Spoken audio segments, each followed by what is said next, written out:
Iran और Israel के बीच दशकों पुरानी दुश्मनी है। बीच बीच में दोनों एक दूसरे को धमकाते रहते हैं। एक बार फिर ईरान ने फिलिस्तीन के बहाने इजराइल को चेतावनी दी है। दरअसल इजराइल ने गाजा पट्टी पर एयर स्ट्राइक की। रॉकेट की बौछार के बाद युद्ध विराम का ऐलान हुआ, लेकिन 8वें मिनट में ही गाजा पट्टी ने सीज फायर तोड़ दिया। इजराइल ने भी इस्लामिक जिहाद समूह के खिलाफ ऑपरेशन ब्रेकिंग डाउन शुरू किया है। सीक्रेट ऑपरेशन में कई लोगों को गिरफ्तार किया गया। अब ईरान ने कहा है कि वो फिलिस्तीन के साथ खड़ा है।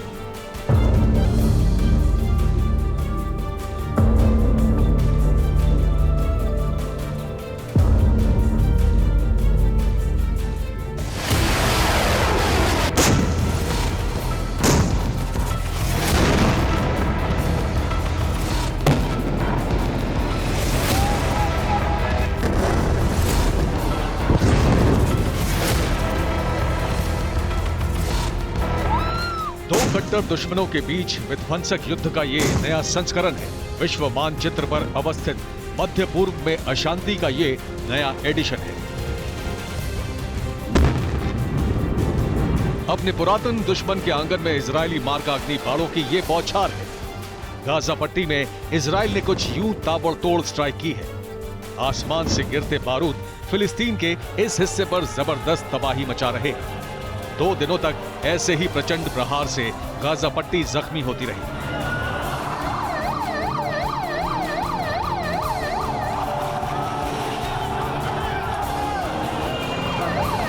चौबीस लोगों के जान गंवाने, 200 से ज्यादा लोगों के जख्मी होने और मकानों के तबाह होने के बाद युद्ध विराम का ऐलान हो गया। सीजफायर से शांति की उम्मीद के बीच अब इस युद्ध में ईरान की एंट्री हो गई है।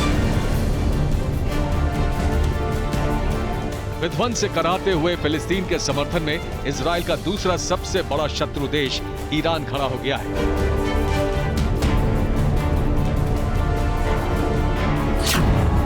फिलिस्तीन के साथ खड़ा ईरान, अब होगा महासंग्राम।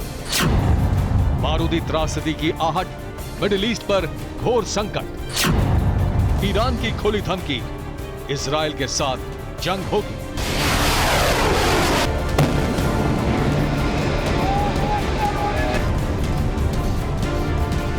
गाजा पट्टी पर हमले के बीच ईरान की रिवॉल्यूशनरी गार्ड कॉर्प्स ने इजराइल को अंजाम भुगतने की चेतावनी दी है। यरूशलेम को आजाद कराने की कसम दोहराने वाले ईरान के इस्लामिक रिवॉल्यूशनरी गार्ड कॉर्प्स यानी IRGC के प्रमुख ने कहा कि फिलिस्तीनी इजराइल के खिलाफ लड़ाई में अकेले नहीं हैं।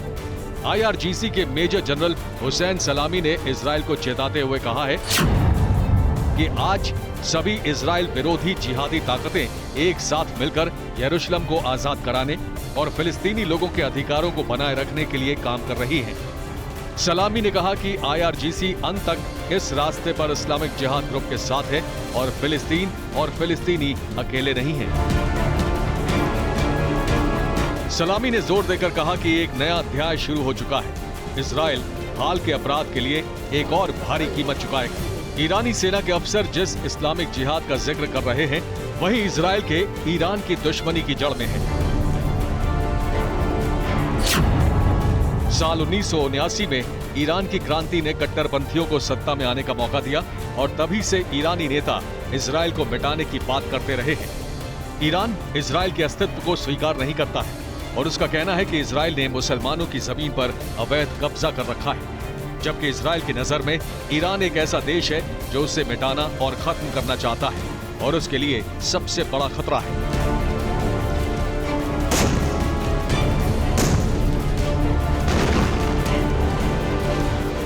यूं तो इजराइल और ईरान के बीच अब तक सीधी जंग नहीं हुई है, मगर दोनों के बीच कई दफे टकराव हो चुका है। साल 2020 में जब ईरान के प्रमुख परमाणु वैज्ञानिक मोहसिन फखरीजादे की हत्या हुई तो इल्जाम इजराइल पर ही लगा।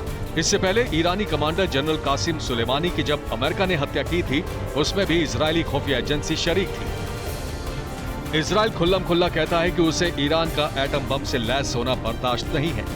इसके लिए वो कुछ भी कर सकता है और ईरान के एटमी अड्डे को तबाह कर इजराइल ऐसा कर भी रहा है।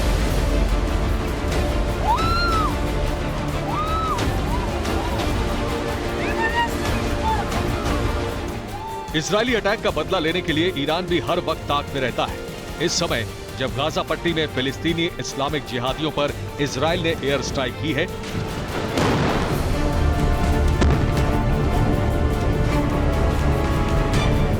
फिलिस्तीन का दावा है कि गाजा पट्टी में इजराइल की एयर स्ट्राइक से 24 लोगों की जान गई, जिनमें 6 बच्चे और औरतें शामिल हैं। ऐसे में जब फिलिस्तीनी इस्लामिक जिहाद आंदोलन के नेता जियाद नखाला ने इजराइल के हवाई हमलों का जवाब तेल अवीव पर मिसाइल हमले से देने की धमकी दी है, तो ईरान भी उसके साथ आकर खड़ा हो गया है। जिस तरह ईरान आक्रामक अंदाज में है, उससे मिडिल ईस्ट की शांति पर घनघोर संकट आ चुका है। मिडिल ईस्ट में युद्ध का खतरा बढ़ता जा रहा है।